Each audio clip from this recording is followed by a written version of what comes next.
Hello, friends. So, what we're going to talk about real quick is um, a concept that can be a little bit confusing. It's functions, objects, and the sometimes confusing this in JavaScript. So, what does this mean? Well, this is a word that you get whenever you create a execution context by creating a function. You get a few things for free. You get an outer environment, you get a variable environment, you get the ability to invoke your function, and one of the things we'll be talking about today that we get is you get the keyword this. So what does that mean? Say they have a function, and let's just call it function A, and the only thing that function A is going to do is console.log the keyword this that you get for free. Well, let's see what that is. When you open your index.html, and then you check out the console. Oh, wait, I didn't invoke the function. That's important. All right. So this keyword points to the window object, and that's your global object. And all of these things sit attached to the window object, right? So it has methods that are attached to it. Methods or functions attached to objects. Okay, cool. Makes sense. So let's say that we did something like this. Let's say that we made a variable b equals function, and then let's do the same thing, console.log this, and then let's invoke b and see what it's pointing to. And it's also pointing to the window object. So far what we have are two different execution contexts that are being created that are both pointing to the window object. Well, that's cool. What if we just did outside of a function, just a console.log this? And what you might expect is pretty true. It's also pointing to the window object. So these are three different ways. These are three different execution contexts that are being created, but they're all pointing to the global object. Um, no, that was weird. But they're all pointing to the global object that that is the outer environment of both of these functions and this. Okay, so how do we do this? Let's say that we have a variable c, and let's set that equal to an object. We'll just use object literal syntax to create an object. We'll just say a name is the c object. That's what we'll be talking about. And then let's say that we have a function. We'll just call it log. And within that function, we'll do console.log, and we'll do this there. Okay, so if we call this c.log, what will this come back as? What will this be pointing to? Okay, so in this case, this is pointing to the C object. Let's take a look at that.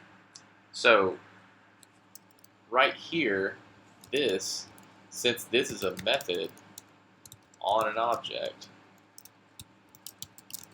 its outer environment is the object that it is on. So it's the C object right now. So since this is a method, and a method is just a function that's attached to an object, since this is a method, its outer environment is this C object. So when you say this, it points to this C right here, this C object.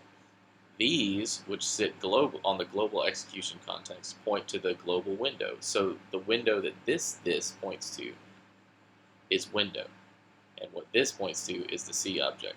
So let's just say if this in this function A is pointing to the global window, if we just did this dot name equals, or well, let's just do something else.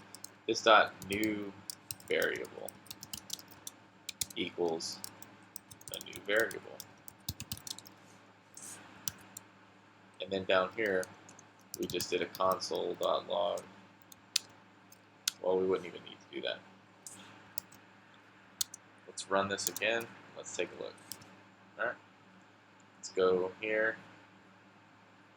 What do we call it? New variable. And then you can see that new variable shows up as a variable that sits on the global object, the window object.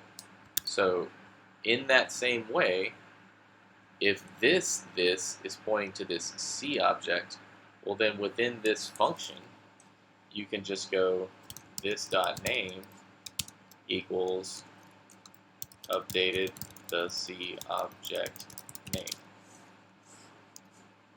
right? And then you can console.log this after the fact. We'll take away this first one.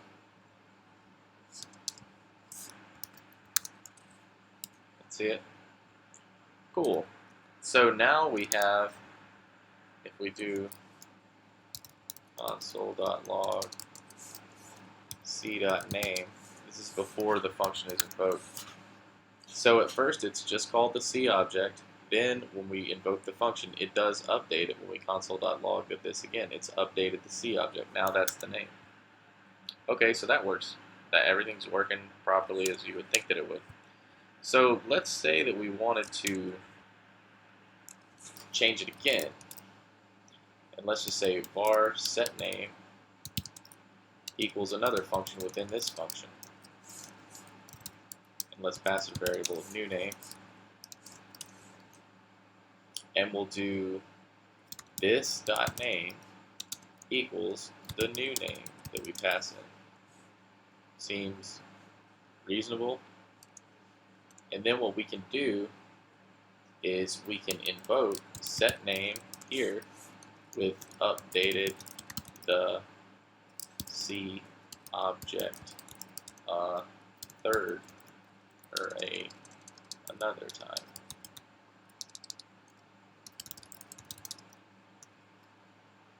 Let's just put it again.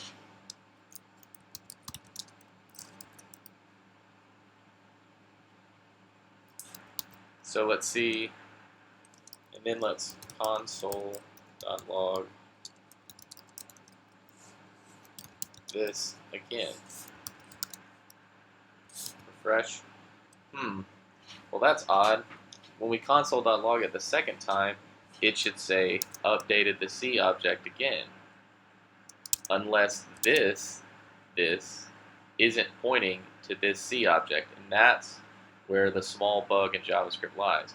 Well, what some people would call a bug is that this execution context for this embedded method that's embedded within another method, which is attached to an object, this points to the window object.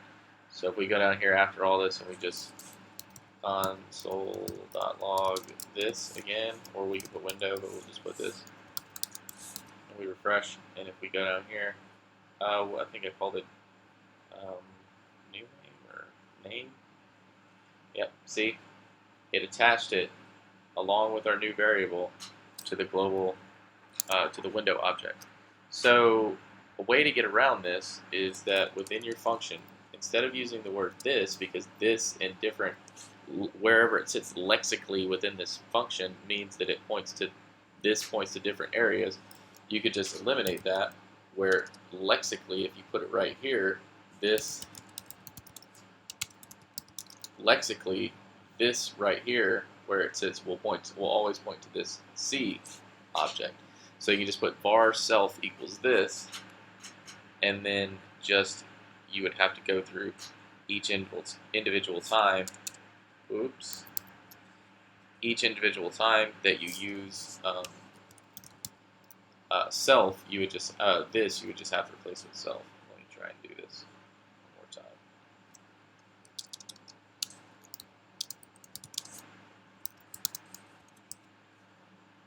Cool. So you see right here it says updated C object, and then it says updated C object again. So we got what we wanted.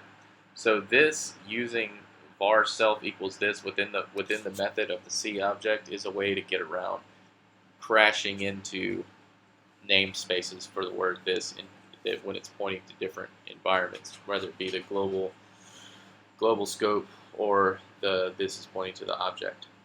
So I hope that helped out. If you understand where this is pointing, it's very important and it helps out a lot. So it can be a little bit confusing, but if you just work with it a little while, it becomes fairly simple.